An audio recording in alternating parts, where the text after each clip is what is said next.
second verse of the second chapter. Shri Bhagavan Uvacha Kutastva Kashmalamidam Vishame Samupasthitam Anarijushtamasvargyam Akirti Karamarjuna. Now this is a significant verse for several reasons. Number one, even though Krishna has already spoken once before in the first chapter, but that's not really very well known.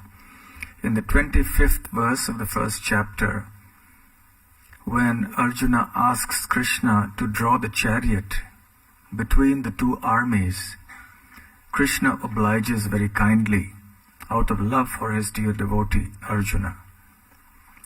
And having done so, then he speaks to Arjuna and says, Partha Pashyaitan Samavetan Kuruniti. He says, just see now, Partha, the Kauravas have assembled here.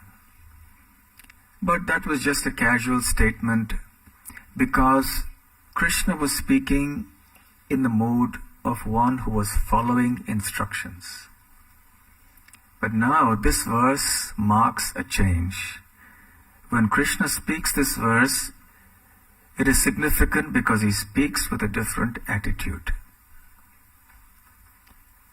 So this verse marks the first time Krishna actually begins to give instruction. And he acts as the guru of Arjuna. So far he has been the servant of Arjuna and his friend. But now the roles are reversing. And Krishna starts telling Arjuna, actually, this is not befitting you. Where from have these impurities, or from where has this illusion come upon you? Idam kashmalam. Vishame samupasthitam. Samupasthitam means arrived. Where have these impurities arrived in your heart, Tva? Vishame, at this hour of crisis.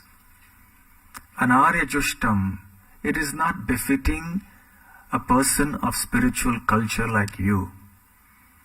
It doesn't lead to the higher planets in the next life, and rather it will bring infamy.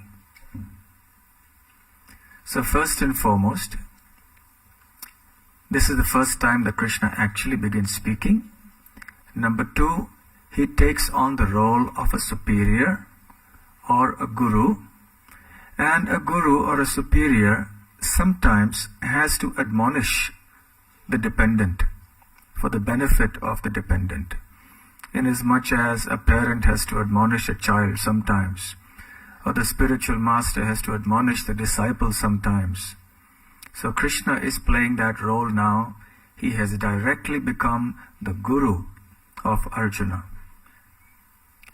And he says, how is it you are speaking like this? Like an uninvited, unwanted guest who suddenly pops up at our place.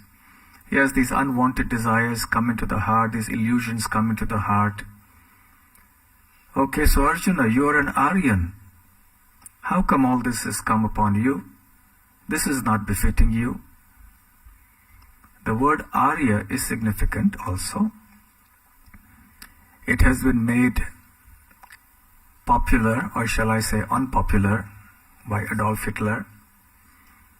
But that was a very racist, racial supremacist kind of understanding of the word Aryan. But Srila Prabhupada defines the word Aryan as one for whom spiritual advancement in life is the foremost.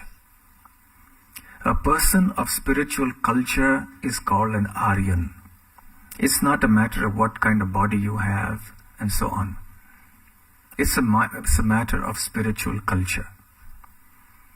In the previous verse, the first verse of the first chapter that we discussed, we saw the importance of the place upon the consciousness of somebody. So when we come here to the temple, then yes, we see the impact that the place has on our state of mind.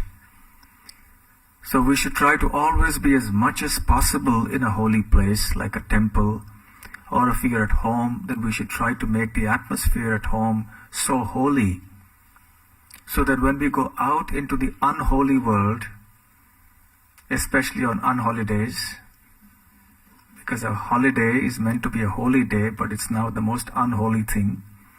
People do the most unholy things on the holy days. So that atmosphere that pertains to a location is very important. Then also there is something called time, apart from location.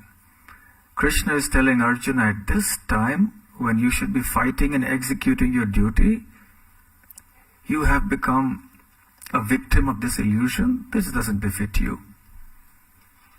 So similarly now, we're sitting here chanting Gita. We have to forget our worldly problems and our worldly responsibilities. We should be focused completely on hearing and chanting the Bhagavad Gita. And that should also be our mood when we do any activity in Krishna consciousness. At this time, my energy is focused only on Krishna, and that's it, and nothing else. And there's a third factor, which is person, Desha Kala Patra. So Krishna has told Arjuna that you are an Aryan. You shouldn't be thinking like this. So similarly, we should also think, I'm a human being. I'm meant to be an Aryan. So how is it that I am becoming a victim of illusion? No, I should become a devotee of Krishna and become very strong in my Krishna consciousness. So Arjuna is now going to submit himself to the lotus feet of Krishna for instruction, so that he may be relieved of the despondency and confusion that arises from illusion.